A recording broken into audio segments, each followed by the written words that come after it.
Bon alors on a parlé d'Aston Martin la semaine dernière avec l'arrivée d'Adrian Newey pour 2025. Peut-être que ça a redonné un coup de boost à Fernando, parce que c'est compliqué, qui lui récupère une très belle P6 en étant meilleur des autres. Alors ça n'empêche pas que au final ça sert pas à grand chose pour leur championnat Aston Martin. Mais bon, la perf est là et ça fait quand même du bien, on va pas cracher dessus non plus.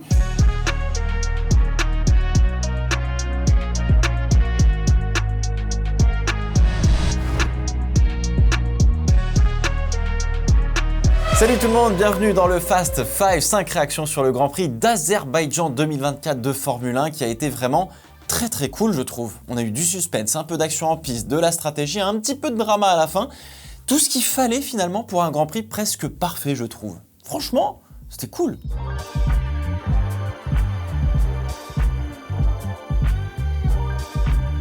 Allez, on commence par le remplaçant officiel de la Formule 1, j'ai nommé Oli Berman qui a logiquement pris le baquet de Kevin Magnussen qui a pris un Grand Prix de suspension pour avoir enfreint trop de fois le code sportif international, c'est les contacts, etc. On a donc pu voir Oli Berman construire un véritable week-end, d'être relativement dur avec lui-même d'ailleurs, ce qui n'est pas sans rappeler un certain Charles Leclerc à ses débuts. Alors le Britannique veut bien faire, c'est comment il peut toujours faire mieux, et il se met peut-être un petit peu plus de pression que nécessaire pour le coup. Alors attention, sur un Grand Prix, ça passe, mais sur une saison de 24 Grands Prix, mentalement ça fatigue un peu plus vite quoi. Du coup, Oli Berman il a quand même été dans le match avec Hülkenberg pendant quasiment tout le week-end, donc c'est plutôt un très bon signe. Bon alors oui, il plante la voiture en FP3 où il a déjà pris la mesure de la piste, où on commence vraiment à pousser un petit peu plus en vue de la qualification. Il avorte son premier virage un petit peu trop tard et boum. Bon alors ça arrive, à Bakou c'est plus compréhensible que sur d'autres circuits qui sont un peu plus ouverts on va dire. Au niveau de sa course, il a été trop tendre entre guillemets sur le premier relais, il le dit lui-même, car en FP2 il avait noté qu'il fallait vraiment y aller gentiment pour pas détruire justement ses gommes. Mais en course il s'avère que les conditions de piste étaient plus chaudes, avaient changé, puis ont aussi pas mal changé au fil de la course. C'était assez différent parce que la piste a aussi été gommée, donc il a été un petit peu trop lent sur le premier relais, d'où le swap aussi avec Nico Hülkenberg. Deuxième relais, c'était beaucoup mieux, il était dans le rythme d'Hülkenberg et sur la fin, gros cafouillage de la FIA qui met plus d'un tour ou une minute, je sais plus, à mettre la VSC je crois, donc Hülkenberg, Hamilton et Berman arrivent Mach 12 sur les débris du double yellow là, freinent comme des dingues, repartent encore plus fort, Hamilton double l'allemand et Berman en profite aussi au T3. Voilà, va falloir faire un truc là, la FIA, parce que là c'est catastrophique. Je comprends pas qu'on n'ait pas eu VSC direct pour neutraliser le bordel. Ils sont arrivés, vous verrez les images en on-board, c'est fou. Vraiment, c'est fou. Bon alors, Berman récupère le point de la P10 avec l'incident de Perez et Sainz. Très bon week-end dans l'ensemble. Maintenant, encore une fois, va falloir apprendre à construire une saison entière. C'est pas du tout la même chose et pas du tout le même job que de construire un Grand Prix. Mais c'est quand même plutôt cool. Ah et oui, on peut se dire que ça vaudrait peut-être le coup de le garder à la place de Magnussen pour lui faire apprendre, etc. Mais il faut racheter le contrat de Magnussen, etc. Alors que le Danois fait tout aussi bien avec pas mal d'expérience. Ça sert à rien, je trouve, de précipiter Berman en Formule 1, bien au contraire. Laissez-le absorber tout ça, le Grand Prix de Bakou, etc., qui finisse sa saison de F2, bref.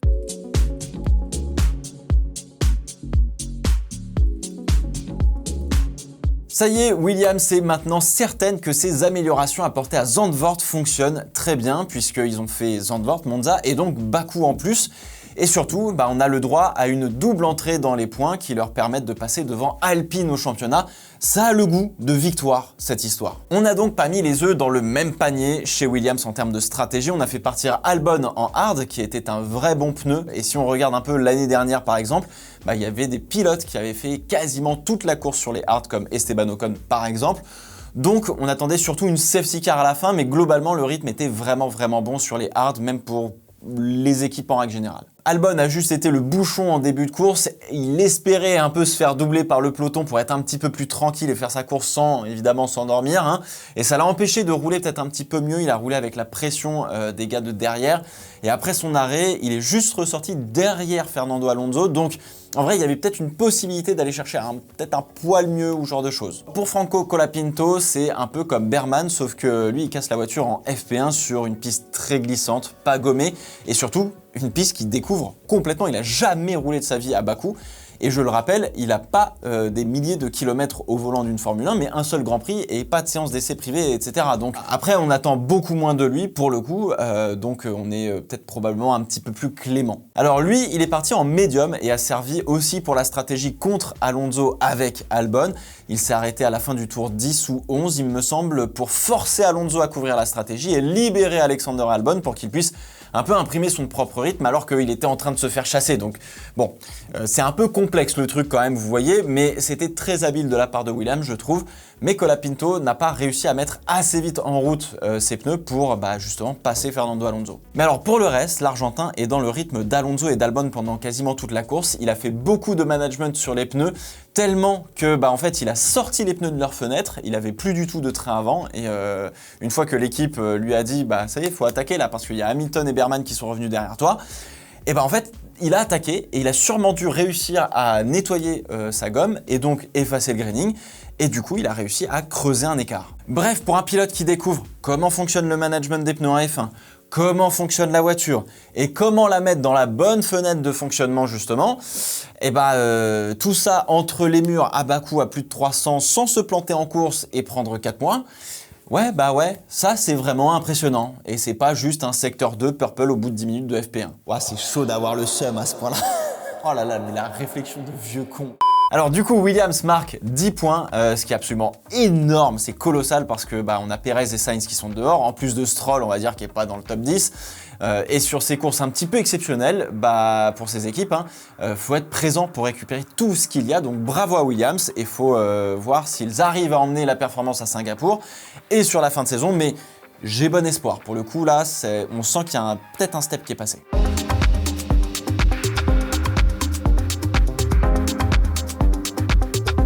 Bon alors quand on voit la course de son coéquipier, on se dit que Lando Norris a manqué une très grosse opportunité de réduire le gap avec Verstappen au championnat, et pour cause, c'est un drapeau jaune qui aura raison de sa dernière tentative en Q1 et qui l'éjectera tout simplement des qualifications. Alors ça arrive, c'est le jeu des circuits en ville comme Bakou, et c'est justement parce que ça peut arriver que la Hongrie, Monza, ça va peser lourd au championnat et ce n'est pas de sa faute. Encore une fois, là, c'est pas juste Norris qui est pas bon. Lando part donc 15e, très loin derrière, et doit compter sur des événements de course pour l'aider un petit peu dans sa remontada, si je puis dire. Alors sur la stratégie, le choix des hards pour démarrer la course était le bon. Fallait compter sur une safety car ou une virtual safety car en fin de course, mais bon, elle est arrivée malheureusement trop tard pour avoir un énorme effet, si tu préfères, sur sa course, mais l'exécution de la stratégie a été vraiment parfaite pour le coup. Alors, Lando Norris a un peu rongé son frein sur le premier relais, se retrouvant avec des Perez et Verstappen qui s'étaient déjà arrêtés, donc ça sentait pas super bon parce que lui devait faire son arrêt.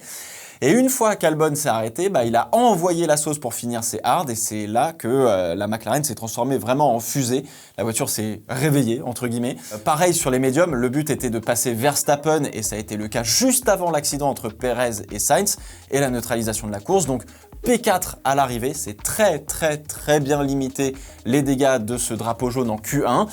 Il reprend seulement 3 petits points à Verstappen quand il doit en marquer, je crois, un peu plus de 8, je crois, en moyenne par Grand Prix pour devenir champion. Donc c'est pas assez, mais c'est toujours ça de prix, encore une fois. 59 points de retard, c'est encore beaucoup avec 7 Grands Prix restants. Alors il faut aussi noter que chez McLaren, on s'est un petit peu réveillé, ça y est, là, le management s'est réveillé. On veut assurer d'abord le titre constructeur, normal, il n'y a pas de souci, c'est évidemment la priorité. Puis on s'occupe de Norris, puis de Piastri. Donc Norris, par son rythme, a réussi à ralentir Perez sur demande de l'équipe, évidemment, pour que Oscar s'arrête et ressorte devant lui, ce qui l'a conduit finalement à la victoire. Donc tant mieux, on a maximisé l'effort de l'équipe, entre guillemets. Et puis pour la première fois depuis l'Australie 2014, McLaren mène le championnat du monde des constructeurs de 20 points.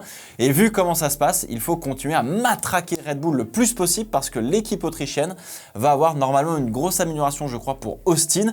Il paraît que ça pourrait les remettre vraiment dans le game, donc faut prendre toute l'avance possible et imaginable si jamais elle devait fondre en fin de championnat sur les dernières courses.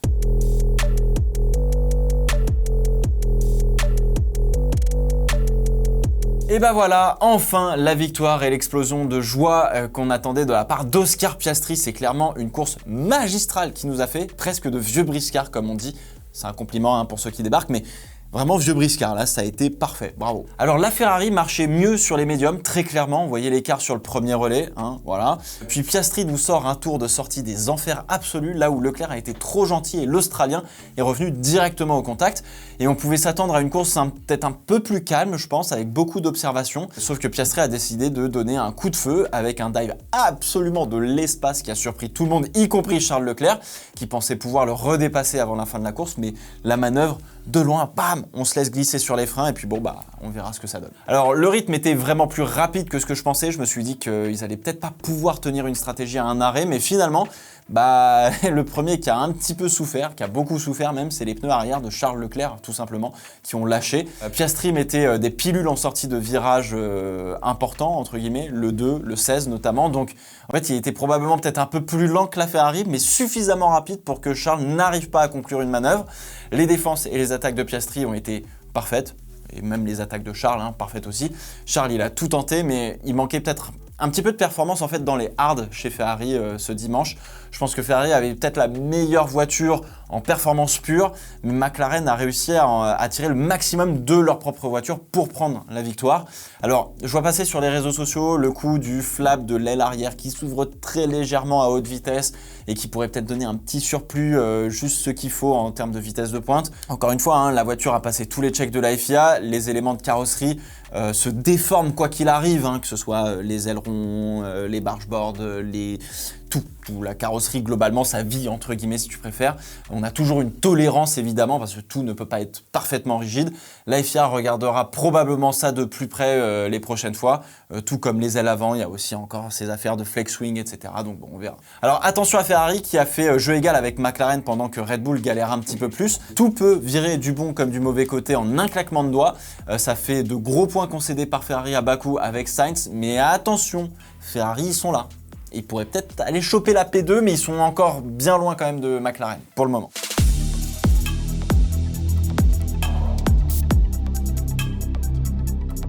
Bon alors on doit en parler, ça s'est excité comme jamais hier à la fin de la course, ce qui est assez marrant, c'est que vraiment on voit autant la faute sur Sainz que sur Perez. Et ça, en fait, ça peut un peu vous mettre la puce à l'oreille. Bon alors l'incident est somme toute assez banal. Perez tente sur Leclerc au T1, se fait fermer l'extérieur, Sainz en profite et passe à l'intérieur. Et l'Espagnol se met à hauteur de Leclerc à l'exté du virage 2. Erreur, parce qu'il se retrouve dans la partie sale, impossible de tourner, il remet enfin les gaz et Perez est à ses côtés, légèrement derrière.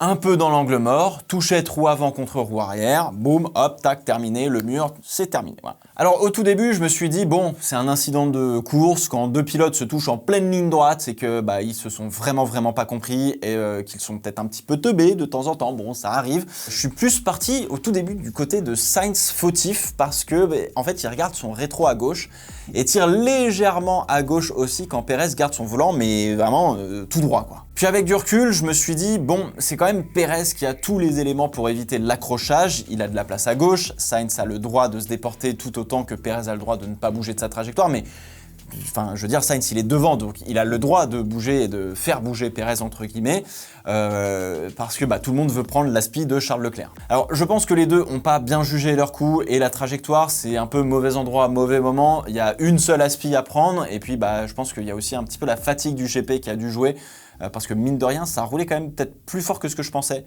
Peut-être que même eux pensaient, je sais pas. Alors résultat, la FIA juge ça en incident de course et oui, c'est vrai, c'est très difficile de mettre un peu plus la faute sur l'un ou sur l'autre. C'est vraiment une mésentente comme ça peut arriver, c'est pas grave, 50-50, moi je suis vraiment d'accord parce que ouais. Vraiment, pas trop la faute à l'un ou à l'autre, quoi. Alors c'est d'autant plus con que Perez faisait un pur week-end pour une fois, battait Verstappen, se battait pour la victoire aussi, pouvait ramener des très gros points pour lui et pour l'équipe, et tout ça a été anéanti en quelques millièmes de seconde. En fait, tout ce boulot de Perez, on aurait dû le voir à chaque Grand Prix depuis le début de la saison, voire depuis l'année dernière. La fin n'était pas nécessaire pour le coup, car encore une fois, il perd des points au championnat quand Red Bull en a le plus besoin. Allez, je vous lâche avec un petit bonus P2 pour Victor Martins en course principale, ça fait du bien. On a quand même eu une petite frayeur au départ avec une voiture qui est restée scotchée sur la grille et qui a donné lieu à un carambolage derrière à l'extinction des feux. Donc bon, tout le monde va bien, mais on a vu une voiture passer comme ça, c'est un peu compliqué quoi. Voilà, c'est la fin de ce Fast 5, j'espère qu'il vous a plu. N'hésitez pas à me donner vos réactions dans les commentaires. On se retrouve la semaine prochaine pour le Fast 5 du Grand Prix de Singapour. En attendant, portez-vous bien. Ciao ciao.